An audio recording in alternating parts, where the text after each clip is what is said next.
where am I going to spend the night? Where am I going to eat? Where am I going to change the baby? I'm out of diapers. Where am I going to use the bathroom? How am I going to speak here? I don't speak Polish. Hi there, it's WAMC News Director Ian Pickus. And on this episode of the WAMC News Podcast, the ties between the Northeast and war-torn Ukraine. Well, over the next few episodes of this podcast, I'm going to play you some special segments from a WAMC News series marking the first anniversary of Russia's invasion of Ukraine. As we found out, there are many ties between the Northeast and the war-torn nation, and several people in our listening area have made the trip to help any way they can. First up, a woman in Western Massachusetts is behind an NGO working to build comprehensive supportive housing for Ukrainians who are forced from their homes, jobs, and daily life. And for her, the struggle is deeply personal. WAMC's Berkshire Bureau Chief Josh Landis has the story. Nadia Tkachenko, the founder and president of Project Nadia, is a mother of 4 living in the Franklin County community of Montague. Originally, I am from Kazakhstan. That's where I was born and raised. Ethnically, I'm Ukrainian. So with this conflict in Ukraine, I was called to dive in and help out. Tkachenko's family has deep ties to the land. During the Soviet era, her parents were pressured to move from Ukraine and work in nearby Kazakhstan. And it's not a unique story. Many people in Kazakhstan specifically came from other republics, so it's very multinational. There's many Russian people, many Ukrainian people live there. But having grown up in Kazakhstan, every summer, my family took me to Ukraine. So we would take a train from Almaty, Kazakhstan, to Kiev, and it would take 3.5 days on a train every summer, and we'd spend time in tiny little villages where my dad is from, not far from Chernihiv, which is north of Kiev. It's an area that was attacked by Russia during one of the first days of the war. And then we would take another train to southern Ukraine and spend the other half of the summer in Mariupol, which everybody has heard about Azovstal. And then we'd get on a train and go back to Kazakhstan. And so this would happen every summer. While the regular visits kept a strong sense of Ukrainian identity alive, the Tkachenko family also longed to return. My dad, since he moved to Kazakhstan, every day of his life, he's been dreaming back about going back to Ukraine. And so he always painted this ideal picture for me of the green hills and the beautiful rivers and the foods and the people and the language. So in a way, since my childhood, he kind of idealized the area, the place where he wanted to go back to and live. But in the Soviet Union, if you were placed in a certain town and had a job, the complication was that it was extremely difficult to move. You had to register with the local authorities. And even if you really, really, really wanted to move somewhere, chances were very slim. So my dad's dream of moving to Ukraine never materialized. Along with the picturesque memories of Ukraine were the equally bleak memories of war, trauma, and brutality. My dad's life, his childhood is from that part of Ukraine, tiny villages, but his childhood goes back to pre-World War II and the time of the famine of Holodomor, and his stories of, surviving on soup made of weeds and bread made out of flowers that they ground into flour. So the way he talked about Ukraine was a combination of this idyllic place where he wanted to live, but also some stories of hardship of his childhood. That was part of my childhood growing up, learning those stories of him as a child in Ukraine when it was struggling during the Soviet times and during World War II. And he actually, my father actually was a child soldier in World War II. He was 14 years old and he was studying art in Kiev and literally was invited to a recruitment office, given a gun and told to go fight for the Soviets. A city girl in Kazakhstan, Tkachenko's time with her extended family in rural Ukraine was a marvelous contrast. My aunts and uncles had cows and goats and chickens, and I remember them asking me if I wanted to milk a cow, and being a city girl, I really didn't want to touch the animal, things like that. And a lot of them also had a lifestyle where they had large vegetable gardens, fruit and berries, and in a way it was subsistence living where they pretty much grew their own food for the most part. And what they didn't grow, they could either buy or barter with neighbors. Such was her love of Ukraine, Tkachenko decided to spend a year going to high school in Mariupol, the southeastern city on the Sea of Azov. I lived on the outskirts. I lived with my cousin. She had her own house. She also had a huge garden. She raised pigs and goats. And so she introduced me to that lifestyle, and I helped her out, and I helped her take some of the produce to the market, which was very new to me. I didn't do that growing up in a big city. The city of Mariupol is really beautiful. It's on the sea. It has a wonderful beach. So those are my memories of Mariupol, is quiet, calm city with beautiful architecture where, people would come to go to the seashore every summer. And that's the place where my family and I had their beach time. So to think of those memories of idyllic childhood beach vacation, and now Mariupol being one of the hot spots of the war and a place that's completely destroyed to the ground, is heartbreaking, but also almost, hard to believe, hard to imagine until, I probably have a chance to go there. Then it will hit hard, but it's just hard to keep both images in one's mind. She returned to Ukraine again in the aughts with the man who would become her husband, showing him the world of both her family and the magical childhood memories impressed upon her by her parents and their summer trips home. When we ended up having children some years after that, we wanted to make sure that that identity is transferred to them in some little ways. So, for example, their last name is my last name, is a Ukrainian last name. Most of my kids have a Ukrainian first name as well. So little things like that. In 2014, war broke out between Russia and Ukraine, lighting a long fuse that would eventually blow up into the full-scale invasion of 2022.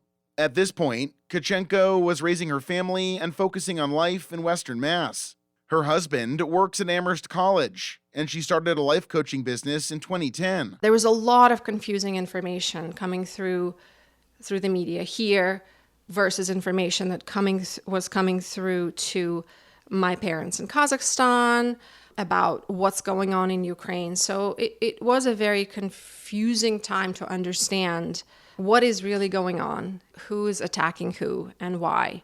And there was propaganda that, my parents were fed and they were giving me that information, and I was hearing new information here. The violence challenged some of Tkachenko's long-held beliefs about her family's homeland. One of the things I keep saying to my husband and to my kids, that having grown up in post-World War Soviet Union, having grown up with a father who fought in World War II, having heard his stories of horror of what war is like, what kind of losses it can bring, how really mind-boggling it is that one group of people can attack another group of people. Having grown up with those stories and with this idyllic sense that was instilled in me by my parents, I guess, that this kind of thing will never happen in my lifetime.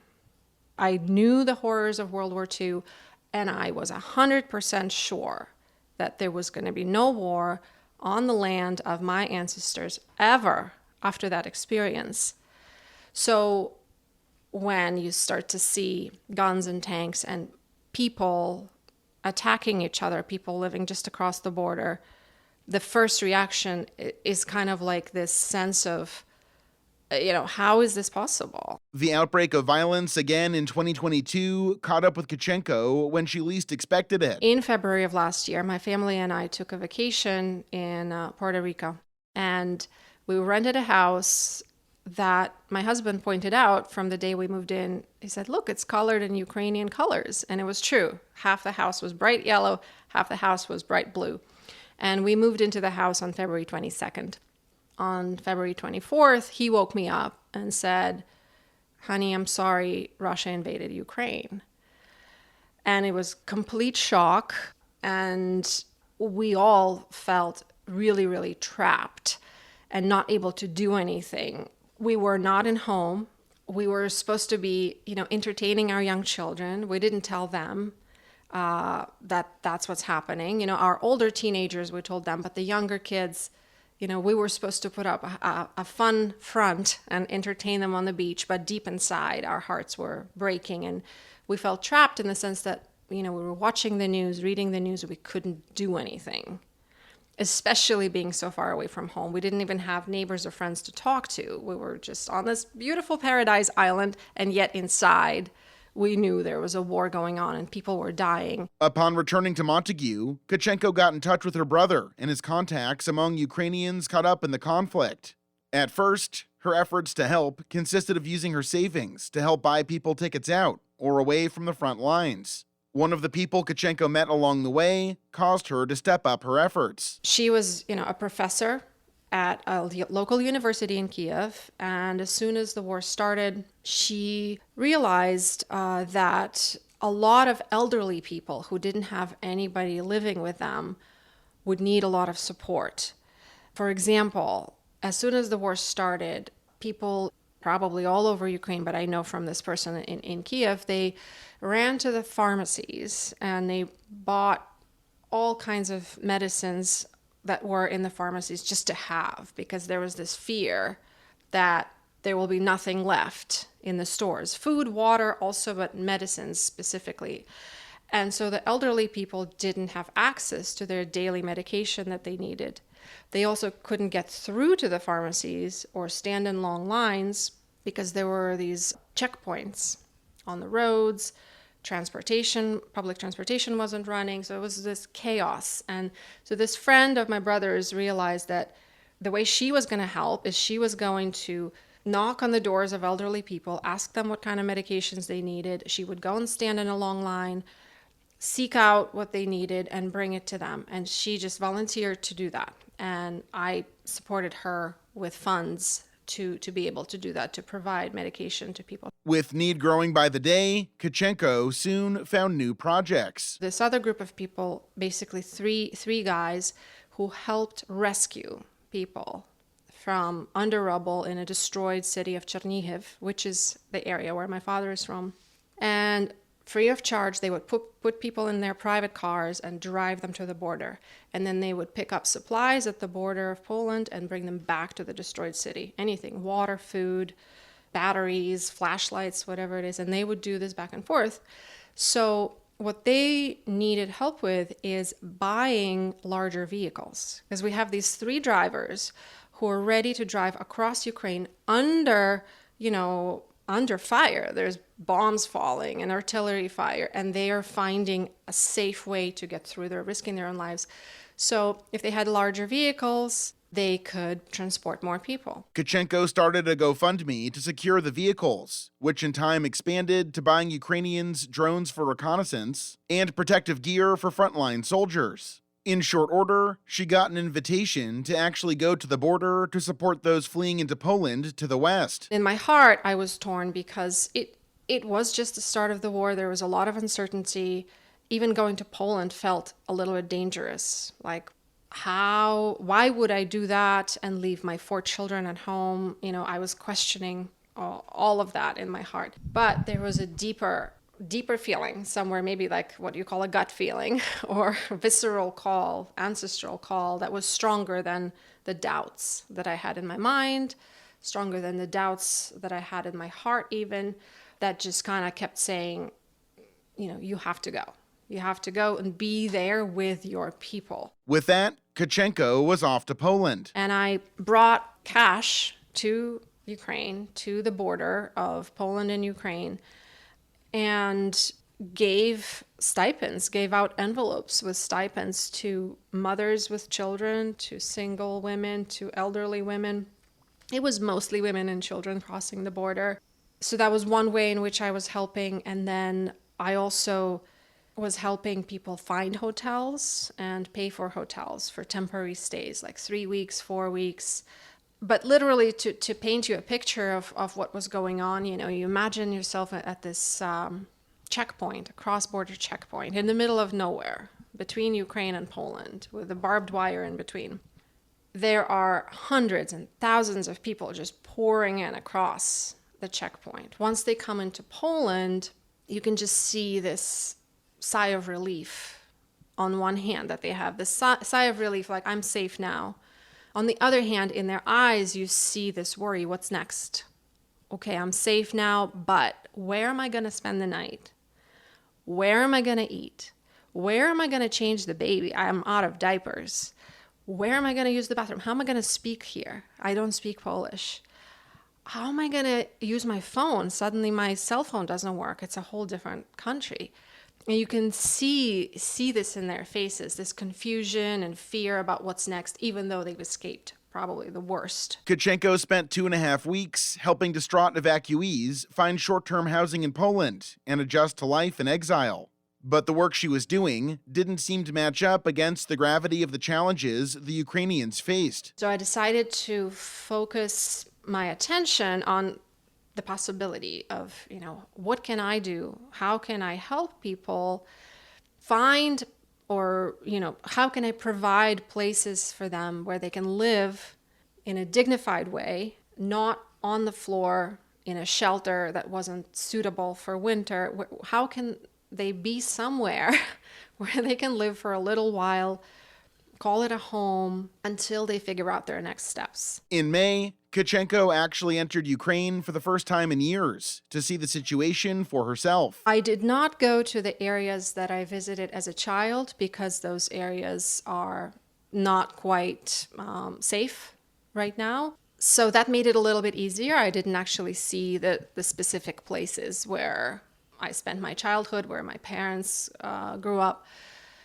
But still, crossing the border into Ukraine, which you have to do on land now, you can't fly into Ukraine, and immediately seeing people with guns, in uniform, checkpoints, you suddenly realize, wow, I'm in a war zone. I'm in a war-torn country. I can't describe the feelings really, except for, heartbreak. While Western Ukraine was less ravaged by conflict than the East, it was still surreal. When you arrive into a city there, it almost looks like nothing is wrong from the first glance. You feel like people are smiling, walking around, they're beautifully dressed, they're drinking coffee in cafes, but then you start to notice signs of this being a war-torn country. You start to see people in uniforms. You start to see injured soldiers walking around, because Western Ukraine is where a lot of them go to the hospitals or to rehab after an injury. So you'll see people with missing limbs. You'll see people with, metal plates in their arms, just walking around the city. And that's one sign. That's really disturbing and really brings it home.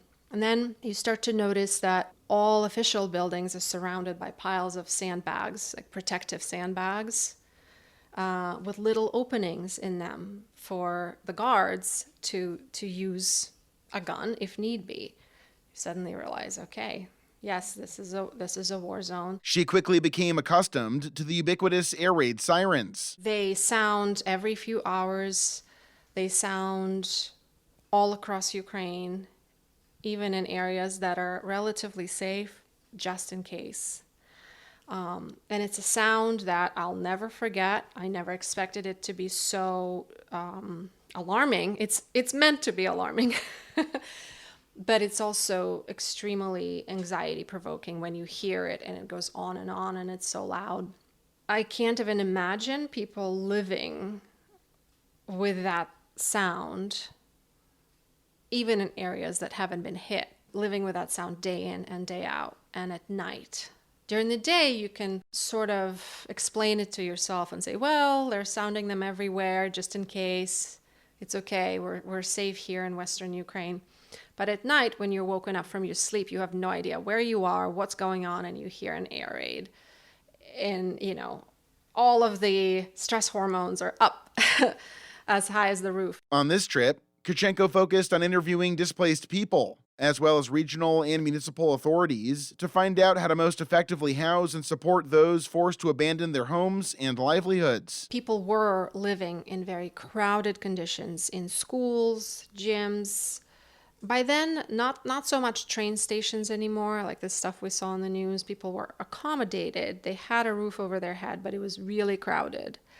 In places that, they would have one shower per 100 people, no kitchen to cook. So they were totally depending on humanitarian food assistance and eating, canned fish, breakfast, lunch, and dinner. It was clear that housing wasn't the only answer. Simply having a roof over their head is just part of the solution. Helping them with this kind of economic integration, social support is the second key piece that they need in order to stand on their own 2 feet, to start to piece their lives together, to start to feel like they can live somewhere, a functioning life, not a fully functioning, especially if somebody's husband is in the front lines and their sister's in Germany, it's still not fully normal, but better than living in a shelter and depending on humanitarian food aid.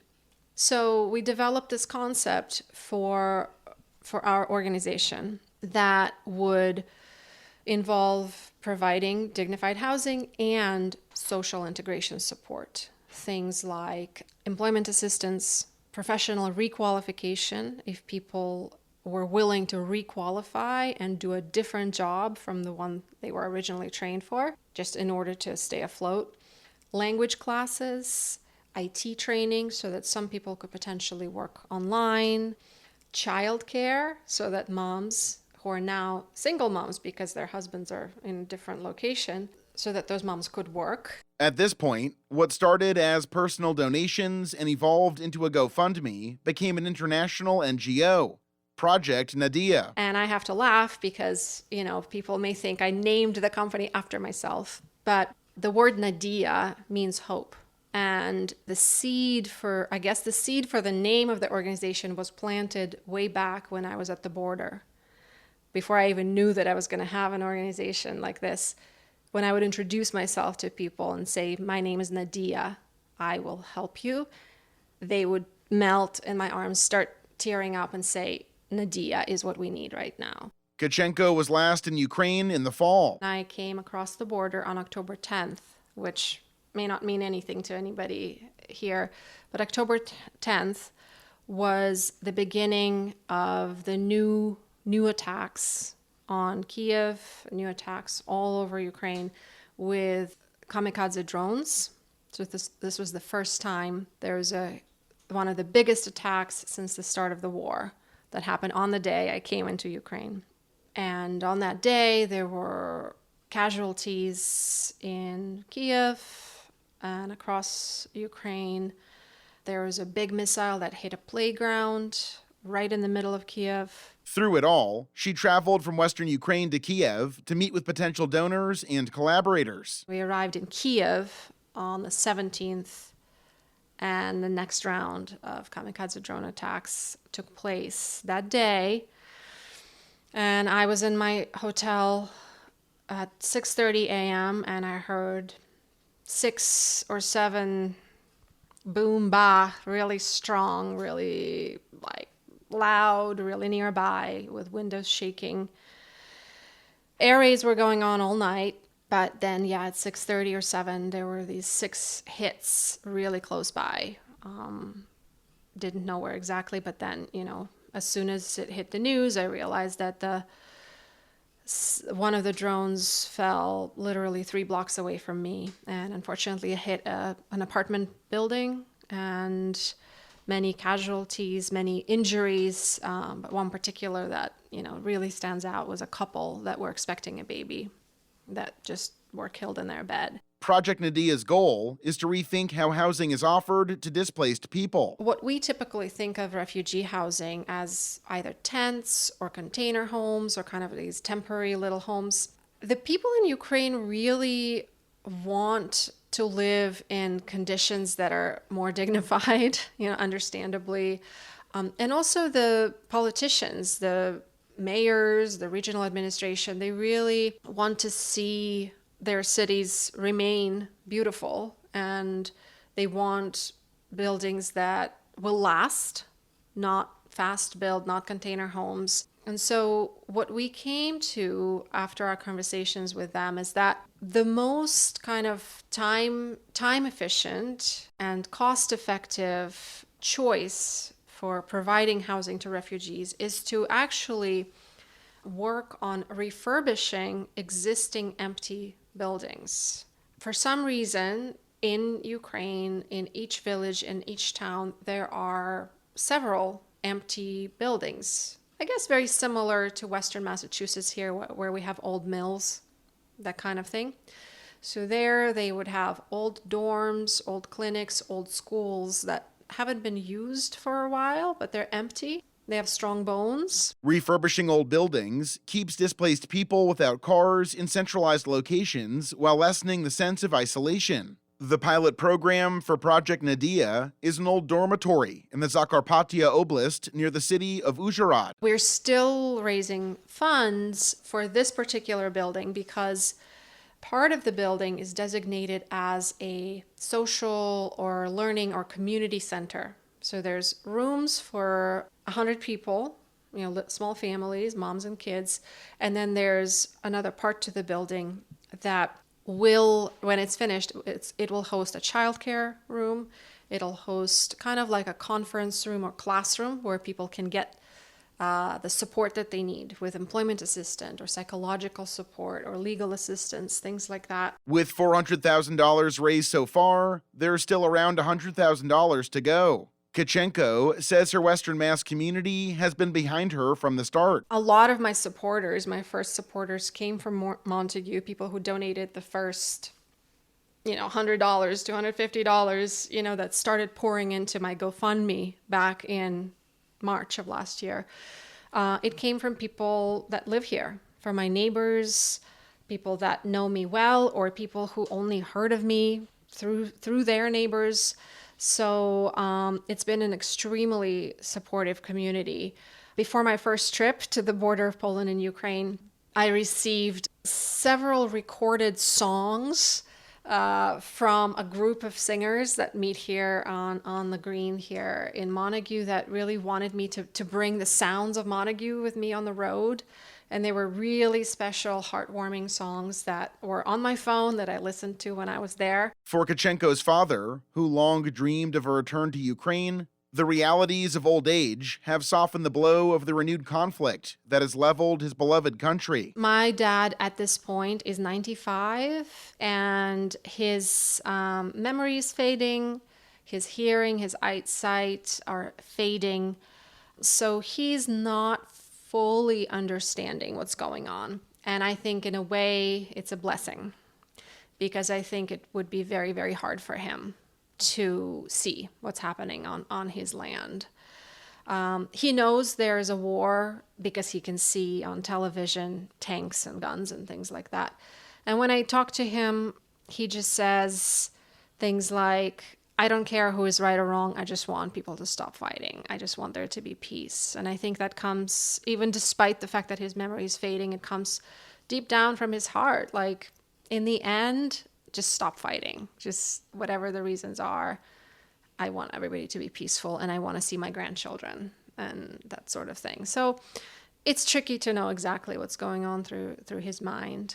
Thousands of miles from a homeland she watches burn from afar, Tkachenko's plea to her fellow Americans is simply to not forget. The interest and the enthusiasm, I guess, is fading for understandable reasons. We have our own stuff going on. We have elections, we have hurricanes, we have this and that. We have our own migration issues to deal with in the United States. But the war of this scale is unprecedented. And the war is not finished by any means, and the needs of regular citizens like us are growing. They're not diminishing, they're growing. The dire needs for support, for housing, for food, for medical supplies. And it's important for us to just keep remembering that and keep refreshing in our memory that if there's capacity to support any efforts, not necessarily my efforts, but any efforts that have to do with Ukraine, whatever calls your passion, please continue to support Ukraine. Reporting from the WAMC News Berkshire Bureau at the Beacon Cinema, I'm Josh Landis. Now we go to northern New York, where WAMC's North Country Bureau Chief Pat Bradley met a Saranac Lake veterinarian who traveled to Ukraine to help animals and saw the impact of the war firsthand. I meet Dr. John Kogar at his home just north of Saranac Lake on a cool morning as a wintry cloud cover settles over the landscape. Hello. Hi, how are you, Dr. Kogar? Good. Too bad it's not sunny. See, on a clear day, you can see Whiteface Mountain right there. It's right there. Leaving this pastoral setting in the Adirondacks, Dr. Kogar traveled to Ukraine last October, spending 10 days working at a veterinary clinic in Irpin, east of Kyiv. He explained how he made the decision to go to Ukraine in the midst of a war. I was on 5 United States national bobsled teams. I got to meet Dmitry Feld, who was the head of the U.S. luge team. We got to be good friends. And he was from Russia/Ukraine, but he was raised in Ukraine, and he considers himself Ukrainian. So over the next 25, 30 years, I took care of his animals, being his veterinarian in the area. So when this horrible, unjustified invasion took place, like you and everybody else, I saw national news, people from bombed-out buildings carrying their pets in their arms, and animal lovers all over the world were touched by people grabbed nothing else but their pets and the clothes on their back a lot of times. So that aroused my thinking. But number two, Dmitry Feld, who I just talked about, he was putting Ukrainian flags up and down Lake Placid. So I wrote out a check. And then I made the proverbial statement, is there anything else I can do? And he said, as a matter of fact, there is. He said, they're in dire need of veterinary help in Ukraine. I'm semi-retired. I thought about it, and I said, why not? Why not? It felt like a calling to me, to help these people and to help the animals. My wife was not happy about this. She thought I was nuts. But to be fair to her, I didn't even know what I was getting into. I mean, it's a war zone, So I didn't know how dangerous it was going to be. I wasn't even sure, as did I'm sure nobody knew where the military front was shifting or moving. So anyway, Dmitry and I, we talked back and forth, and he arranged the whole trip with him going with me, just the two of us. We flew right out of Lake Clear Airport, which is 3 minutes from this house, right to Boston, Heathrow in London, and then, on to Krakow, Poland, and we had to take a car ride and then get on a train in Poland and then a 10-hour train to Kyiv, the capital of Ukraine. And then from there, we actually went about 30 miles further east to a city called Irpin, and that's where I did my veterinary work. That's where I was for 10 days straight doing surgery. And Irpin saw the brunt of the beginning of the war. There I saw bombed-out building after bombed-out building, and destroyed houses, hundreds of destroyed cars. It took a beating compared to Kyiv itself. I wasn't in an active war zone, but I was in an area that had been, saw the brunt of Russian occupation for a while. Did you have any reservations before or when you were seeing those buildings about going? I'm the kind of person, when I make up my mind to do something, after I weigh all the factors, I go straight ahead, and I don't have any doubts. I was not hesitant about the dangers or anything at that point. I just wanted to do it and help these people. And when I got there, it did not feel like a dangerous place. But in retrospect, looking back, I was in a lot more danger, I think, than I knew of. I remember one morning on my third or fourth day, Dmitry and I were walking to the veterinary clinic. He interpreted for me all the time. But the person said to him, there was a drone shot out of the sky 2 blocks down like 4 hours ago. My eyes got kind of big, and they said, "Don't worry, our military's good." I saw tons of devastation from what had happened months before. Yeah, I was probably in more danger than I thought I was, but I didn't feel like I was in much danger when I was there. I was focused on my work. You brought at least one drone with you for the Ukrainian military. Yes, that's correct. I didn't even know we were doing this myself. I actually had a whole massive suitcase full of veterinary supplies. About a week before we went, Dmitry Feld asked me, "Are you taking a carry-on?" I go, "Why are you asking?" He says, "Because if you're not, I'd like us each to take a military drone." He somehow had an avenue where he obtained these. So we each took a drone with us. I was surprised we didn't have trouble getting through security and everything else with these things, but we were fine. These are drones for surveillance mostly, the ones we brought. So they were really life-saving. And I understand they met you at the train station? Yeah, that's correct. We got in at the train station about 8 o'clock in the evening. It was very dark. I think the electricity was out once again. But anyway, when we got off the train and exited the station, which is quite beautiful, by the way, this whole military group was waiting to greet us and meet us. And then the following day, I started my work, my veterinary work. So what was your typical day like at the veterinary clinic? They'd always have anywhere between 8 and 11 animals for me to do surgery on, which is a lot. That'd be a lot even for me at my veterinary clinic, but it was extremely difficult or stressful or, taxing because, they didn't have the modern things that I am used to. For instance, there was no gas anesthesia. So I had to do it all with chemical anesthesia. It's a lot more difficult, a lot more tricky. So that was one burden. The other was the lighting was terrible. And the light they did have didn't work half the time because of the electricity that went out all the time. The technicians didn't speak a word of English. But I don't want to sound like I'm complaining, because this is a war-torn country. And I didn't expect when I went there for things to be any better than they were. In fact, the facility was better than I thought it would be. The building. It's a very modern building. Kiev itself, if I took you to Kiev right now, you'd be amazed. You'd think you were in downtown Montreal. The buildings are gorgeous. Architecture is phenomenal. The culture, they have ballet, symphony orchestra, and you don't see many bomb buildings at all, at least not when I was there.